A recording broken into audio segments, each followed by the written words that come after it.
actively working again, so bear with me for 1 second. I'm going to try to make sure that we are all moving. We are all moving.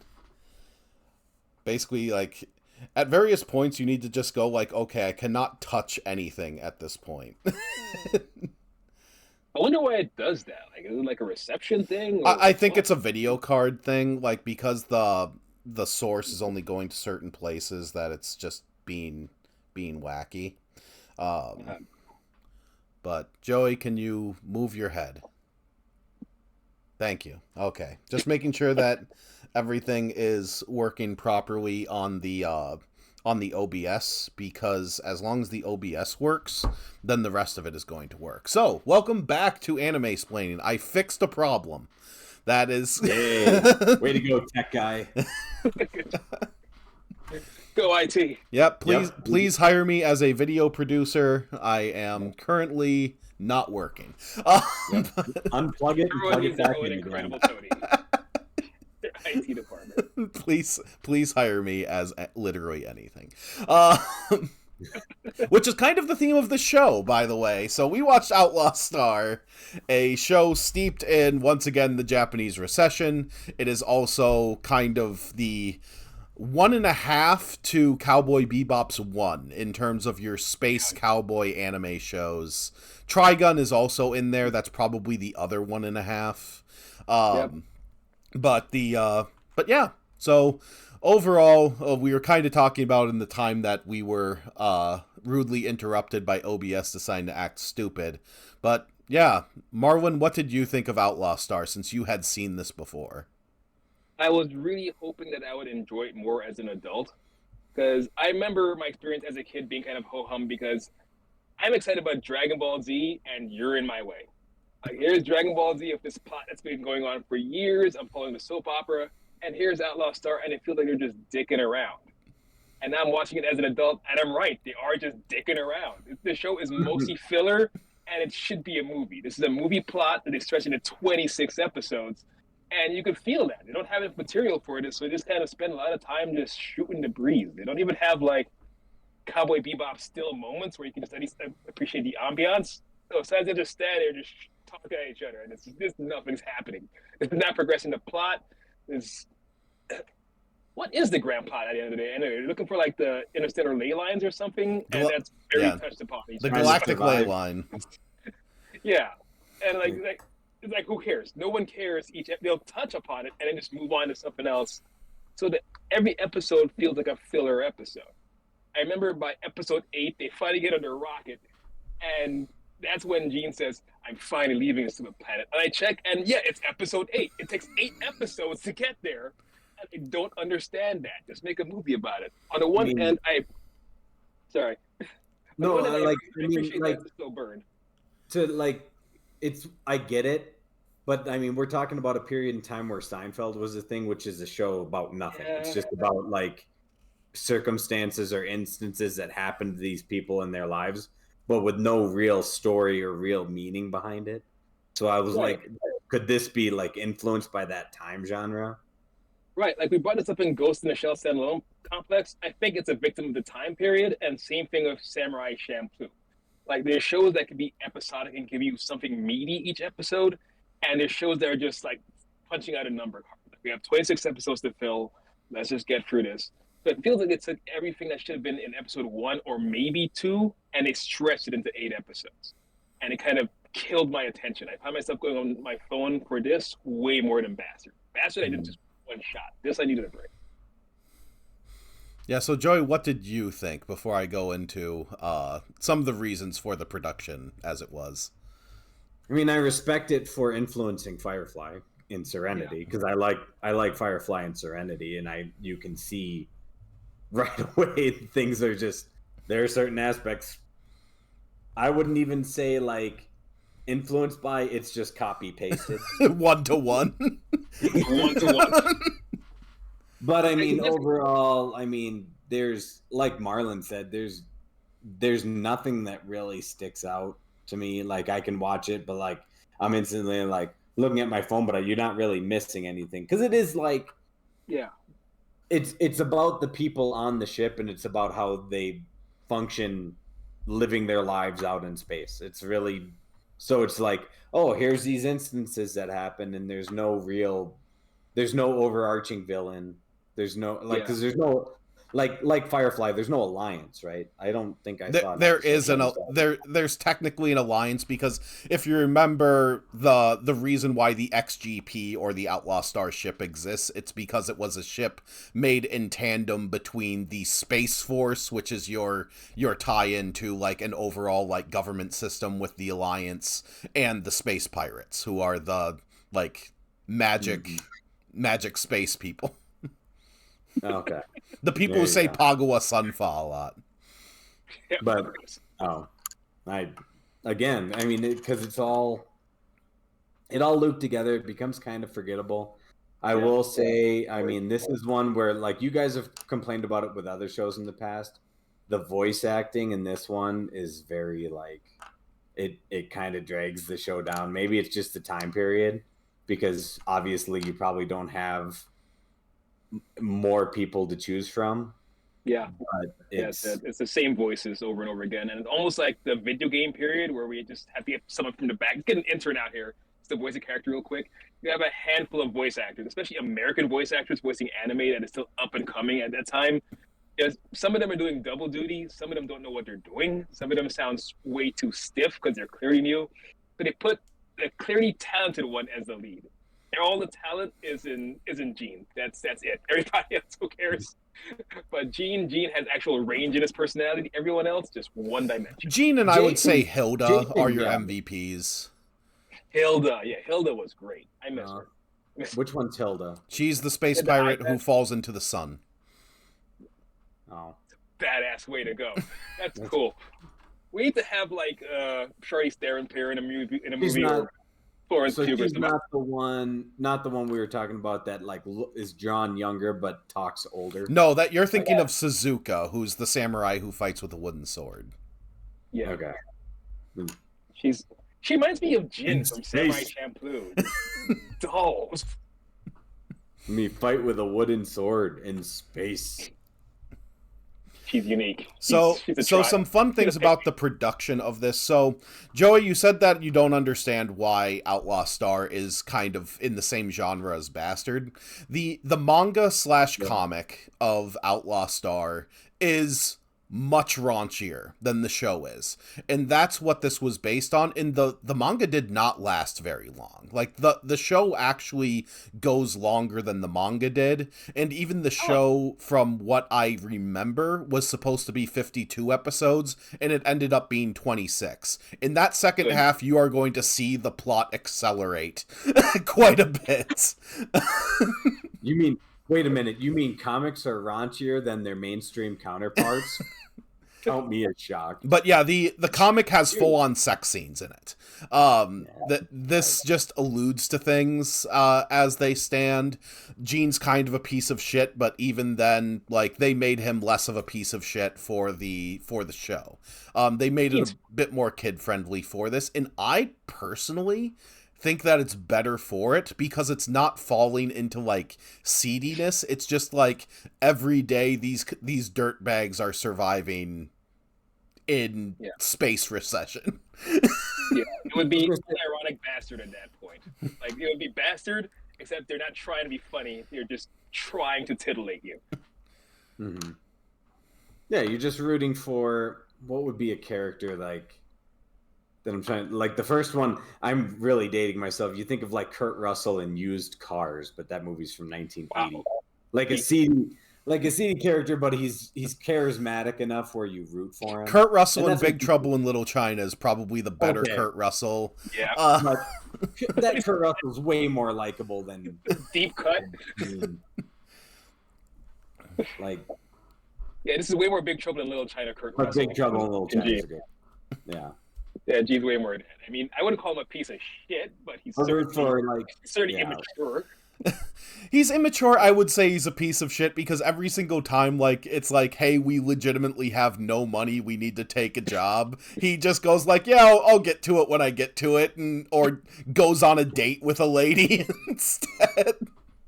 Dressed as Spike Spiegel for some reason.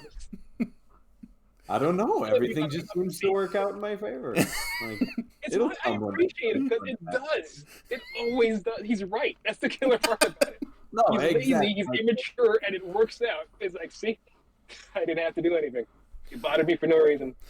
But if we're talking about the plot getting off the ground, in this case, literally, because that's when they leave Sentinel-3, with it taking up to episode 8, honestly, watching through these first 13 episodes felt like Demon Slayer to me. Like if you see the plot in arcs where it's like getting the XGP, getting off of Sentinel-3, and then the space race, like you have 3 clearly distinct arcs that they kind of speed through and just like giving each like 3 or 4 episodes.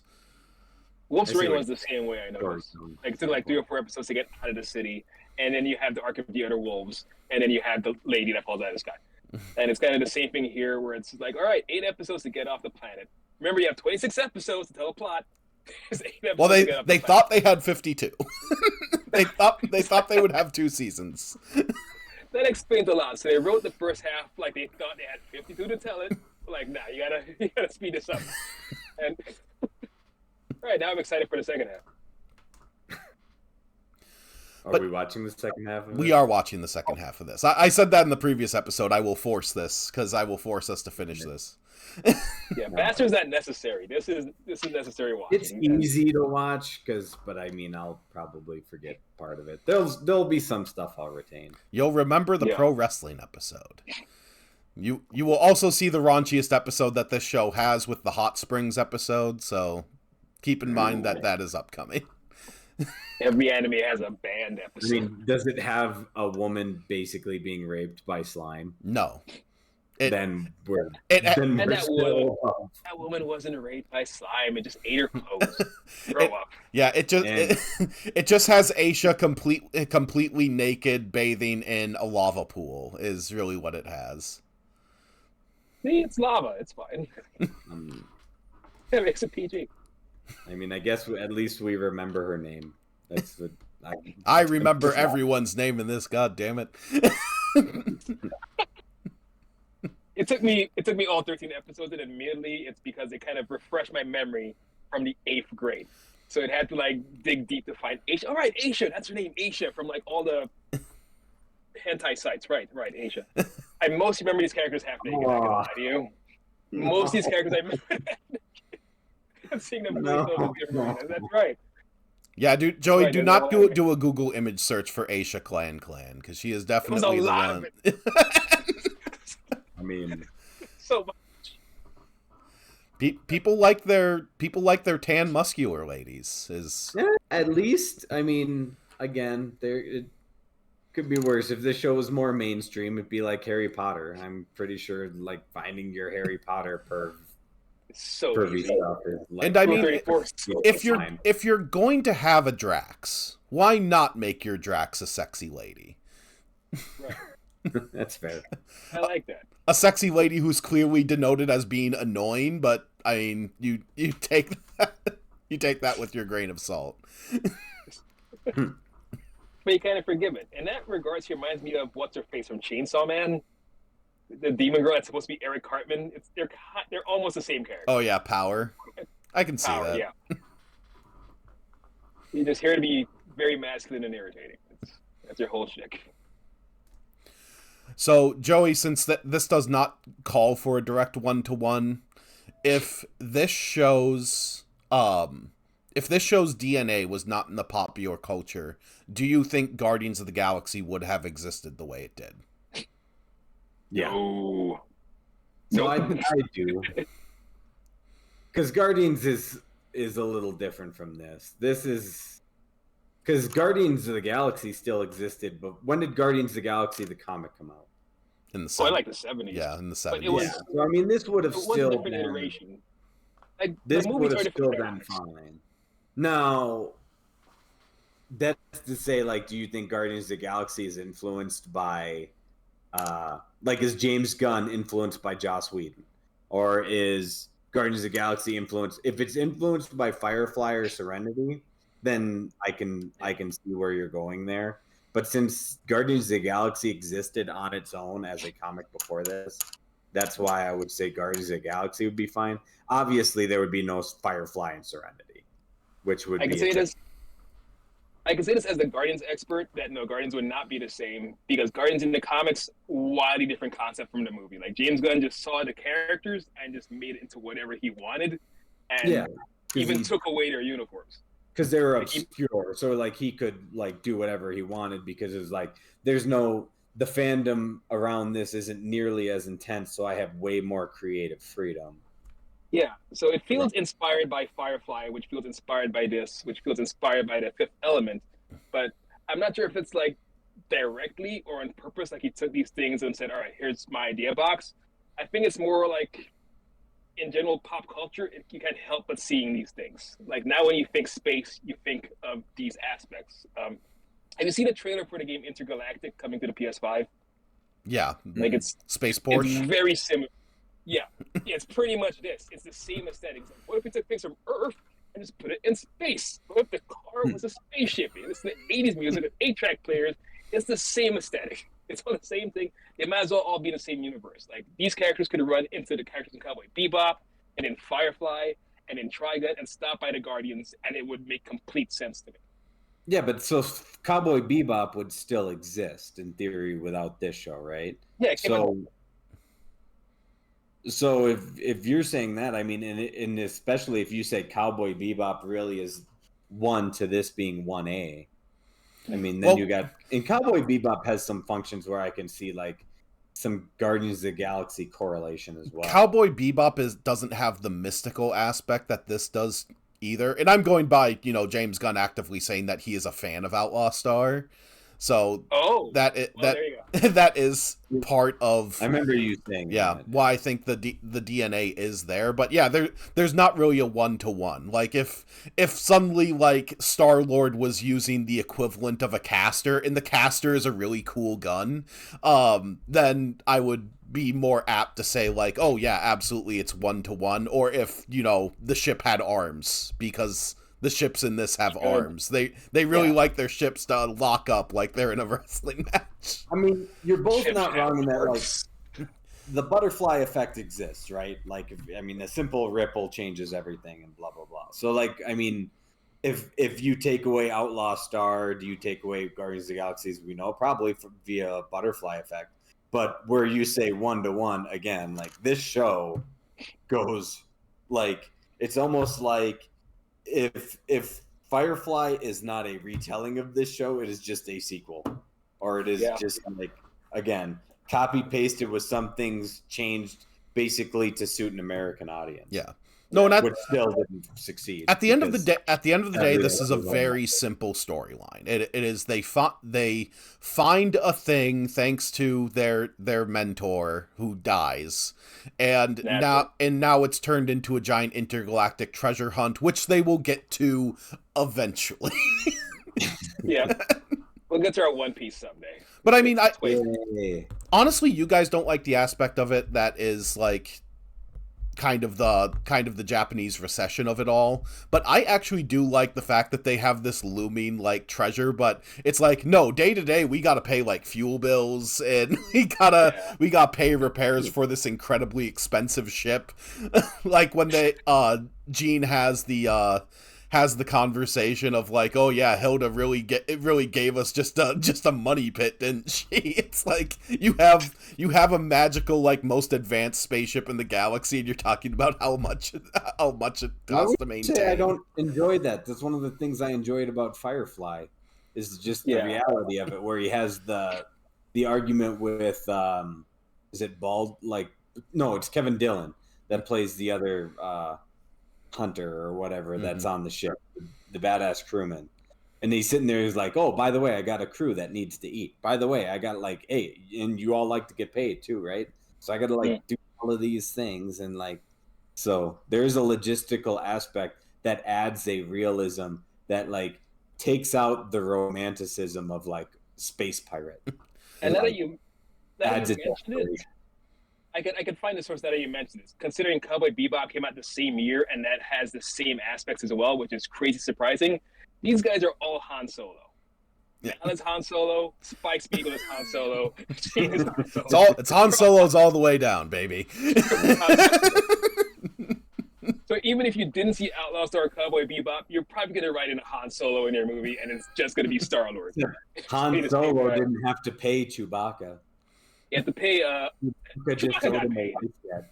Chewbacca Got paid. They shared the money that they didn't give to Jabba the Hutt, who they owed, like the show, which is the same thing. Because everything is Star Wars. And this is showing that Star Wars would be so much better if the Skywalkers are just not in it at all. But instead, we got 9 movies about the Skywalkers. Yeah, the Han Solo series. The equivalent of your Jedi is a side character that isn't even treated seriously half the time. Yeah. It's like, oh, I'll just be off to the side gambling on your space race and losing. Because it could be argued that that's why everything but the original Star Wars trilogy has been a failure. You don't have a Han Solo. You focus on replacing Luke Skywalker. That's not the character you're supposed to replace. No one gives a shit about Luke Skywalker. He's the lead, but he's a Mary Sue. He's a complete baby face. He's Rocky Johnson. He's not even The Rock. He's Rocky Johnson. I think like he's the unattainable character. He's like the pinnacle of humanity because he can achieve what we can't. But you're right in that Han Solo is the everyman. We can relate. We could be Han Solo. Harrison Ford makes Star Wars. Harrison Ford and Carrie Fisher's like their heat that made Star Wars. That's it. No one comes back for 3 movies to see what Mark Hamill's friggin' doing. I would disagree. I think villains make Darth Vader. That's why one of the problems with this show is this show really doesn't have an antagonist that feels looming or arching or big or interesting. Yeah. On that aspect, did you like the duel with the McDougals? Like the entire episode they spent there? Is the McDougals the ones that like really like shows an investment in them and tells them you like them, and then the other one is like, you better like own up to what he thinks of you, or basically like because he really likes you, don't let him down. Is it that one? No, that's that's Fred Lowe. That's their proprietor, their like sponsor. No, the collector. The McDougal brothers are the ones in the spaceship that killed Gene's dad, the like gold one that they lose the space race to. Or no, they drop out, so they don't even lose the space race to them. But they have the battle in the asteroid field, and there's actually 2 ships, so they constantly think that they've somehow maneuvered behind them. That episode. The episode that's basically a very good Star Trek episode, because it's just entirely like them in a submarine going, hey, we're facing torpedoes from this side. That episode, that was when I finally started really paying attention. That was the one that got me. The show was fine, it was okay, had decent action sequences until the ships went into space and they had arms. Now you have my full attention. That was maybe one that left my brain. I also think the fight with the one pirate dude when they're trying to leave was very good. Like when Gene's just stuck in the field fighting off the space ninjas. And they form together and turn into a hoverboard? The hell am I watching here? The space pirates kind of just work on dream logic for the most part. They kind of just work with whatever they feel like. Whatever. This is the show. Let's move on. Joey, did you end up watching episode 5, or did you do what I did and just skip over it because the only version is like cut into 3s and in Japanese? The one I saw that does episode 5 was basically just like a review of it. So they like grossly summarize it in like 8 minutes, and then I'm like, oh, cool. Like you're not missing much. That's just when they first like encounter Aisha for the most part. Like it's how she gets fired and ends up becoming a waitress later, and that's when she joins the crew. It's an important episode. And then she goes to Haifong. Haifong. Okay. Yep. And then she finds him like, I knew that God was gonna bring you back to me. That was kind of funny.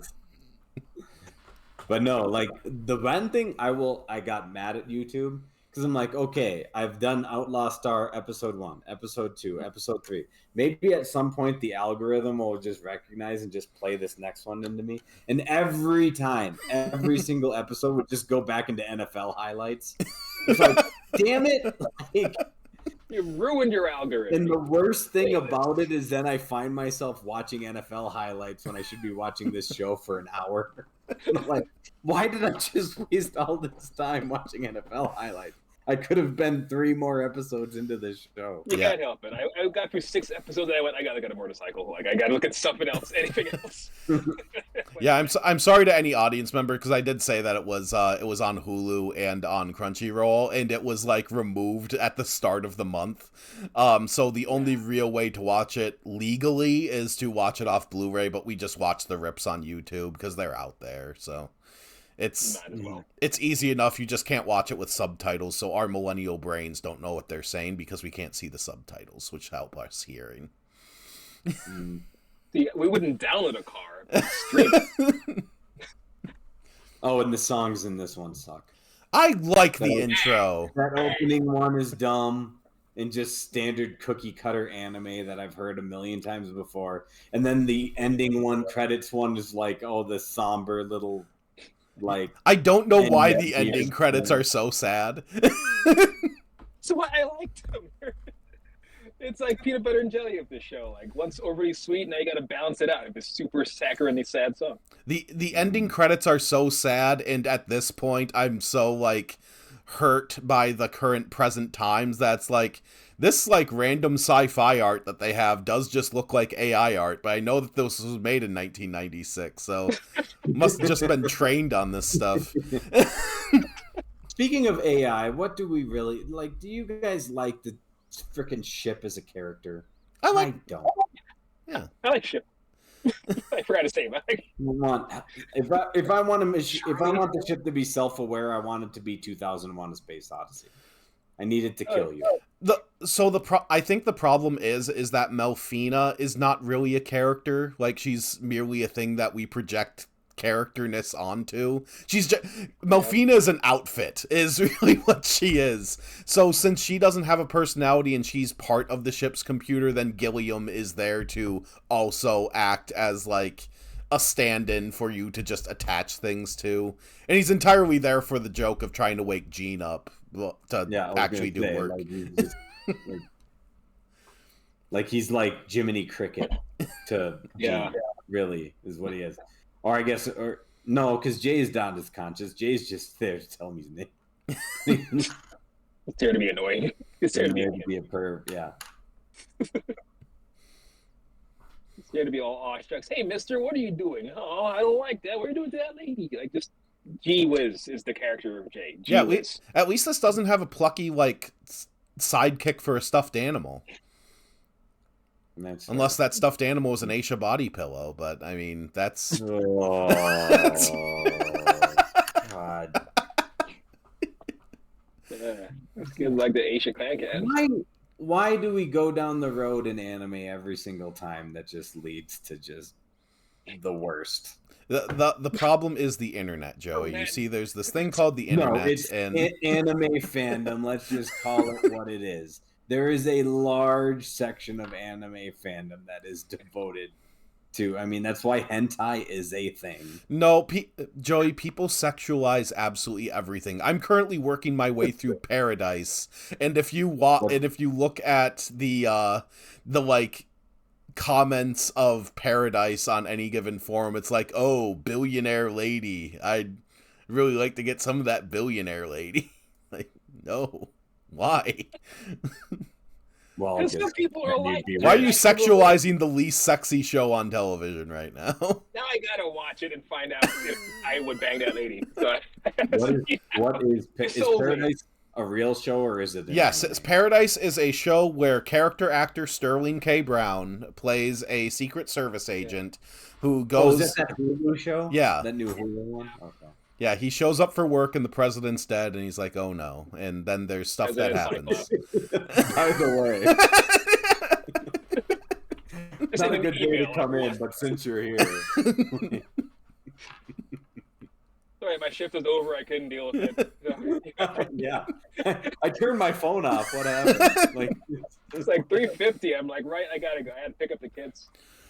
No, and the real problem with the show is it's like all mystery box, so it does that thing where it's just like, oh, a character will like allude to something in dialogue, and that's like, oh, do you want to know about this? Well, let's go to a flashback that will surreptitiously explain to you what this is. It's which means I'm gonna like it because it's lost. It is a lost. It is a lost adjacent thing.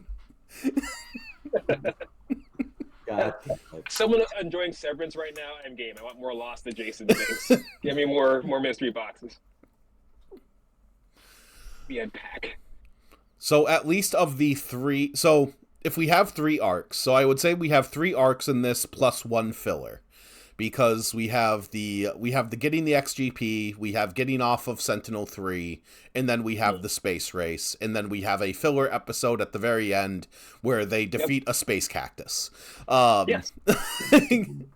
As you do. Best episode. Joey, if you cannot find joy in Gene Starwin saying "you cactus bastard," then you are not human. Where's the joy? I did find it funny when they step on the cactus when its cactus is screaming because it's the one little piece left.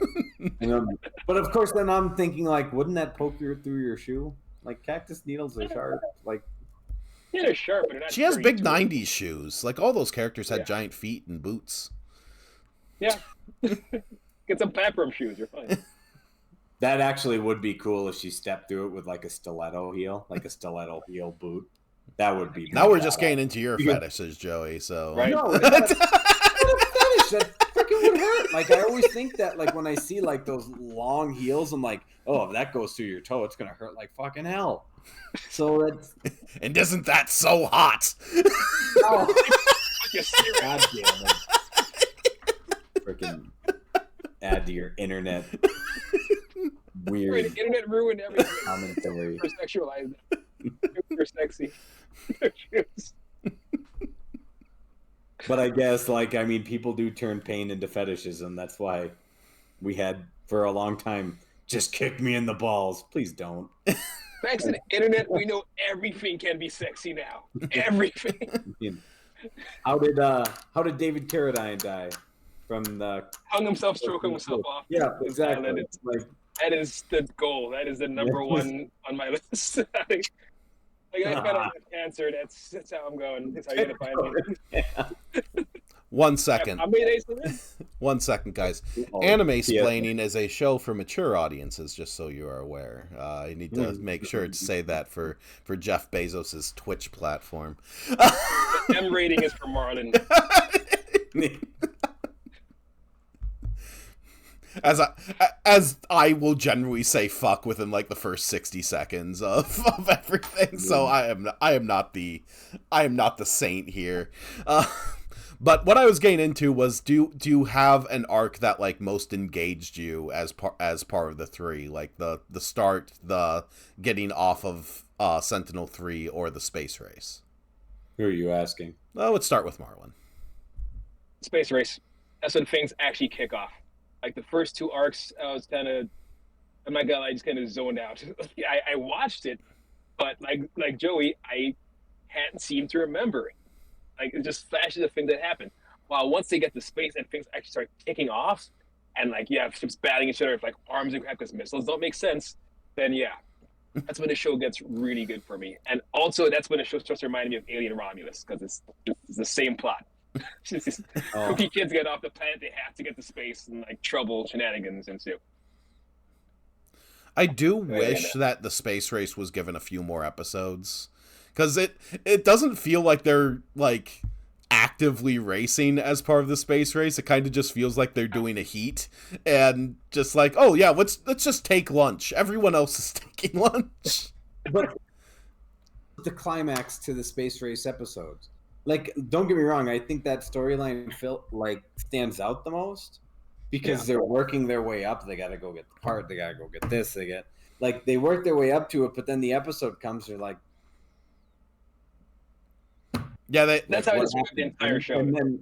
and then they're fighting a cactus. Yeah, the problem is Gene sees the El Dorado and he's like, "Fuck this space race shit. I need to instigate things." And then partially it becomes a problem-solving episode because that's when they ride the ether stream with the spaceship arms and the giant parachutes, because the ship has giant parachutes. Is it also an arc where they finally get McDougal, or at least his brother? Like, there's some actual progress in this arc. Yeah, that's the end of the space race arc, is what I would say, because that's when they actually have the duel with the younger McDougal, and that's when you figure out that there's an older McDougal in a similar ship. And the younger McDougal is also a cyborg. That's never really made clear in the show in the next bunch of episodes. Just plug it into your neck, see what happens. Maybe he didn't know it was going to happen. And I know most of the characters' names. I will say that I still do not know the first names of the McDougal brothers. I just know them as the McDougal brothers. There's the green-haired one and the cool-looking one. Yep, your options are green and normal. That's it. But other than that, yeah, it took way too long to get started, and longer than even Wolf's Reign, which I found surprising. Wolf's Reign took 4 episodes, and they're out of the city and gone. Okay, we're moving on. Why did it take you 8 episodes to leave the planet? You can't explain that to me. Again, Wolf's Reign kept your concentration because of the excellent first song. The excellent opening song. I think that this song is better than Stray. This something. This is a song that you listen to. It's like, like casino music in a Sonic game. It's casino level music. I really enjoyed it. Great. I would say again, it's just, what would I consider this? This is just like, golly, I don't know. It's like big band. Like if I go to like some random bar and like a big band is playing polka music, whatever reason. So you're saying this is a ska-based show? Yeah, I would. This is kind of ska-ish. I will say that because it's pretty positive despite the world being kind of bad. I mean, right. Because what is the most pessimistic show we've watched? Probably Samurai Champloo. Absolutely, Samurai. Yeah, that show is very angry. Yeah, Ghost in the Shell is depressed. Samurai Champloo is angry. Well, because Ghost in the Shell has already gotten there. Like you're already living in this world. Yeah, this show is Samurai Champloo is like, we are just on our way to shit, and there's no way around it. Like, we're going downhill. Just enjoy this ride because it's getting worse the way you go. Ghost in the Shell is more or less like, we're here. Like, how do we just like deal with it? Not make it better, just deal with it. This show is just like, hey, like, we're making a living, but like we're gonna live, like we'll make the best of the situation. At least we're going to be happy doing it. I don't want to say it is. I don't want to say the show is apathetic, because if you want apathetic about recession times, that's probably Cowboy Bebop. But it's definitely the Rob Van Dam of them, of the yeah, cool, whatever, man. Yeah, accurate. I can see that, because while Samurai Champloo, the world was angry and the characters were very positive for like the sake of the audience, seeing a terrible world for like really rose-tinted lenses. It kind of feels like the whole world is rose-tinted. Like everyone's going for. I feel like the characters are poor; they're going for a recession, but it's just them. It's not the world around them. It's just these guys who are just bad with money, as opposed to Samurai Champloo, where everyone's going for shit right now. Why are you smiling? Why are you smiling right now? That's Samurai Champloo. Yeah, this show is kind of the case like, well, other people are rich. Why aren't you? It must be because you're lazy. I disagree with that a little bit, because it does seem like these guys are at least trying a little bit. But yeah, Gene is still kind of a piece of shit. Even a sillier lead. The other characters are just there like to show you what he's resisting. They're there to say, here's your responsibilities. Here's what you should be doing. And Gene's there every time they go, nah. That's him the entire time. Just nah. I will say this is the same show where Aisha Clan is like a high-ranking state official, and when she is fired, she basically needs to take like a waitress job. So what? we get that when you fall in this world, you fall hard. That was such a huge jump. I thought she was like undercover or something, but no, this is your life now. This is what you got to do. The future, I guess. She had to get like, what did she say? She had to like do she had to hitchhike. heavy labor going on another ship. Like, no, I had to like do that. It was backbreaking and it sucked. But then somehow I got here and they were like, here, you can have this waitress. Or I like applied for this waitress job and I got it and I was so thankful. And then just trying to save up enough money and bye, here you are. Yay. What are the odds? The writer needed me to be here, and he found an excuse, so here I am. We needed them to meet, I guess. Yeah, so upcoming. So it is, like I said, the plot's going to accelerate. We are going to get the best episode in 2 episodes. That's episode 15, when they introduce the On 10-7. So you talked about how this does not have an overarching villain. That is going to be solved within the next couple episodes here. There you go. Because we're going to get Hazanko, who is one of the heads of the space pirates, who is looking for the galactic Firefly. A Firefly of you. Almost at the end of the show, here's 2x2 hands of blue, and then the show just ends. It's over. Well, the show the show does run out of steam because, like, oh, here we have the On 10-7 and like set up a hierarchy similar to Demon Slayer, where it's like, oh, here are your mini bosses going into the main boss, and then once they get to like the final 2 episodes, they just kill off like 4 of them within like 5 minutes. Here's the Hashira. Like Scott Pilgrim cheating by having the twins. Like, they're 6 and 7. And just kill them both at once and just get to the end of the movie. Oh, 5 and 6. There we go. But yeah, at least the show gets better. Thank you. I do think that when the show gets good, it gets really good. But yeah, I understand that it can drag. But I mean, the thing that I learned from watching this show, and normally I try to watch it with a fairly open mind, like I'm watching it anew, because I need to watch it similar to how Joey would watch it. And I was still actively engaged with the show. Then again, you guys tend to binge this, and I tend to watch it in like 2 episodes at a time over the course of like a week. So I think that's one of the things that helps, is I can absorb a bit more. I'm glad you think I watched this with an open mind. I'm glad to hear that. I always watch things with an open mind. I try to forget as much as possible. Not automatically paint this as anime. But yeah, what we're going to get in the next one is we're going to get like a good like on foot with weapons duo episode. We're going to get a bomb scare. We're going to get a prison break. We're going to get a pro wrestling episode. Our next week is crazy, and we're going to have a Hot Springs episode that is actually plot relevant. So I love plot relevance. Because Joey, we have not had a Hot Springs episode so far in this show overall, but it is a thing in shonen anime that occasionally, to like either before they go into a main thing, or like say they get through a major arc and they just want kind of their characters to relax, they'll either like do a Hot Springs episode or a beach episode, which is basically just an excuse to draw all the characters in swimsuits. It's okay. Because again, like I will give it an excuse this time, because I still like Roger Moore James Bond movies, and that's like there's always like the obligatory swimsuit like women scene in every Roger Moore James Bond movie. Swimsuit women scenes. I can't like that and not sit there and criticize this.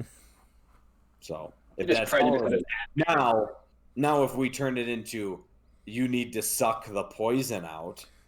There is nothing that bad. We kind of. They needed to get the poison out. I don't know how else you're gonna do it.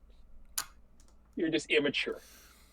Okay. The Hot Springs episode is raunchy. I will actually fully on say that it's raunchy, but it's more like a Looney Tunes than like actively rapey. It's more okay. It's like Looney Tunes rapey. That's better. I'm trying to think of a show we've watched that's raunchy, outside of obviously last month, but King Bastard.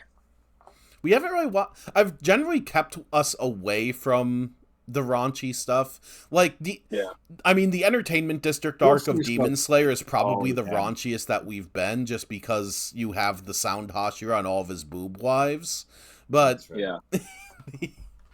But that's pretty much nudity in anime is pretty tasteful. While we've seen plenty of nudity in anime, it has been full outright outrageous or egregious about it, except Bastard. I will Bastard say that you say normally like I haven't been sure to cater a lot of stuff away from this show. There's also that. It is why it's why after Outlaw Star we will be watching Keijo. We will be watching a full-on we're going to go into a sports anime and just see. Unless Joey really wants to watch Keijo and have another thing, which is why he's not going to run for Congress, then there's no reason to watch Keijo. Let's watch Keijo and not tell him what it is. Because Keijo is a sports anime. It is a sports anime where the primary and most popular sport in the world of this anime, similar to how Rocky exists in a world that is kind of like ours but isn't, because this is a world where the most popular sport is boxing. Keijo is where the sport is a water pool sport where you stand on platforms and busty ladies need to use their boobs and butt to knock each other off of the platform. Yeah. Why isn't that the most popular sport on the planet? Because we had that. It was American Gladiators. And the fun thing is this show just takes it to its absolute most ridiculous point where they go into oh yeah, their exercise routine is all squats and I mean, it makes sense. So I will put Keijo on the short list of what we can watch, but yes, Joey, and unfortunately you will be unable to run for Congress or potentially the Senate based on that. I do apologize. I will inform run for something in advance. Bassett already did. They look for his history and that'll be it. That was Fammy's witnesses. You didn't have to listen to it so loudly. I just don't understand. But yeah, any final thoughts on Outlaw Star this first half, at least? Joey, we'll start with you. First thoughts, thank you for Firefly and Serenity. Yeah. All right. Thank you for delivering better things to us by just giving the concept. Thank you for inspiring better directors. I don't know. Because we could say it's Cowboy Bebop, but it is more Outlaw Star than Cowboy Bebop. It's way more Outlaw Star than Cowboy Bebop. Yeah, I guess. Because Cowboy Bebop's very urban. Cowboy Bebop doesn't really go out into the desert. Yeah. So yeah, that is it. I didn't even talk about space chickens. Space chickens that talk about how the cactus looks like one of those cactusy things that you have on Earth.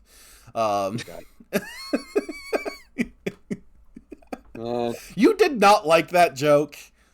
I thought it was fine. Again, it's we just came off a month of Bastard, so I'm not going to sit there and critique. I am humorless because I have watched Bastard.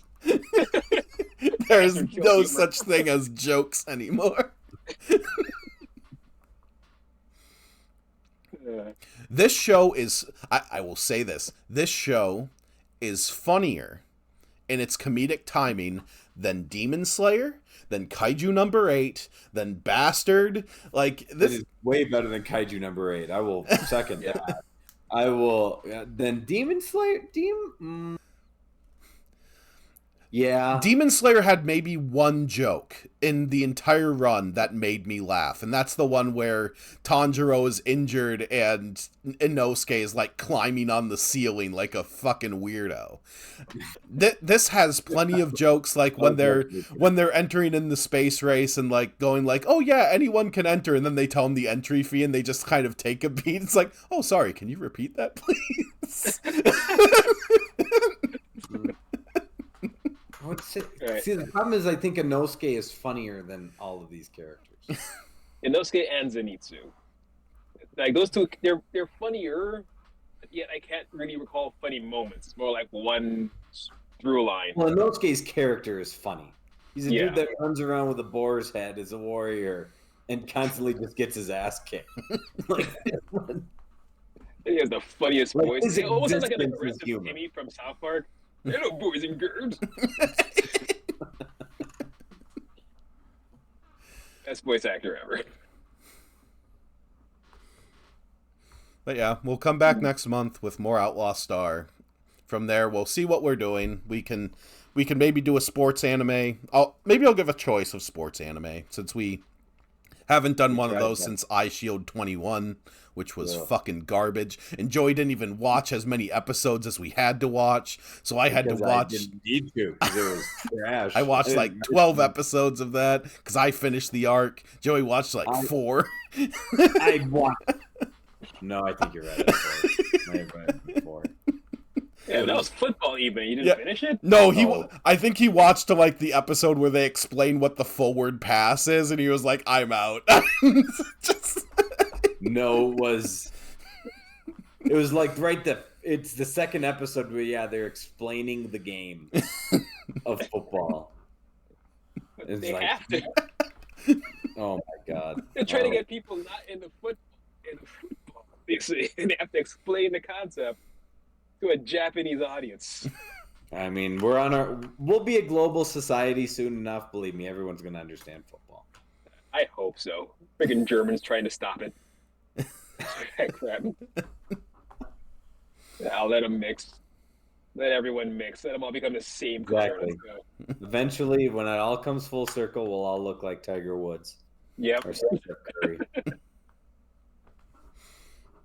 That's another reason. I wish they did that in this show. That's one of the reasons I like Firefly and Serenity, where they mix in because they become like this all-encompassing society where they'll speak Chinese just as quickly as they'll speak English.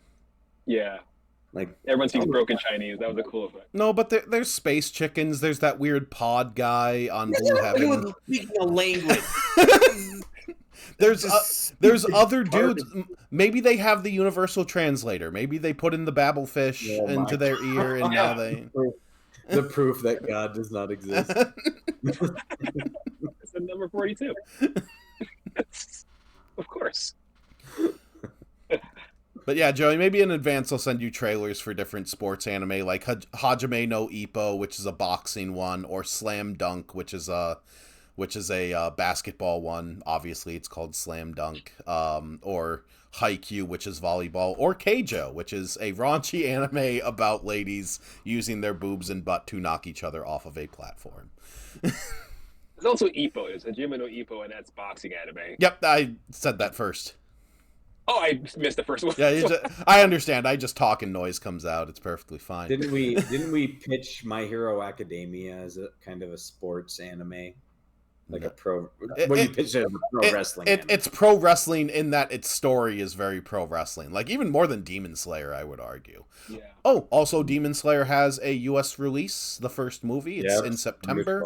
Wonderful. So we will be watching that, unfortunately, and it is still going to be. If they are falling for this first movie for an hour and a half, I'm gonna be freaking livid. If the whole hour and a half is just them falling through this goddamn infinity battle. I hope that if this is truly a trilogy, the first episode is a clip show of what has happened in the show up to this point. I hope that there is a bait and switch. Want to find out more? Watch the Netflix show. I want those credits to roll at the end of the movie and it just to say in Japanese, "Gotcha." Why don't you just Jujutsu Kaisen it? Like, oh, by the way, they're falling, but in the meantime, let me show you this weird adjacent character you've never heard of in this. We do need to watch Jujutsu Kaisen at some point, like the main show. Better show. I know it's like culturally irrelevant what all the kids are into, and yeah, we should actually touch base on that. I did watch today the YouTuber that we get our scoring system from Super Eye Patch Wolf, reviewed Jujutsu Kaisen 0, and he gave it a 5. So like good for the genre. It's like anime fans. For its popularity, I guess, and is what it is. No, he actually legitimately liked it and explained why. So it's like, I understand, but I did not like that movie. It's heavy when you steeped in the genre enough. Like, you see enough bad stuff that other things just look good by comparison. Like, you watch enough awful movies. Even the movie like Daredevil with Ben Affleck looks good.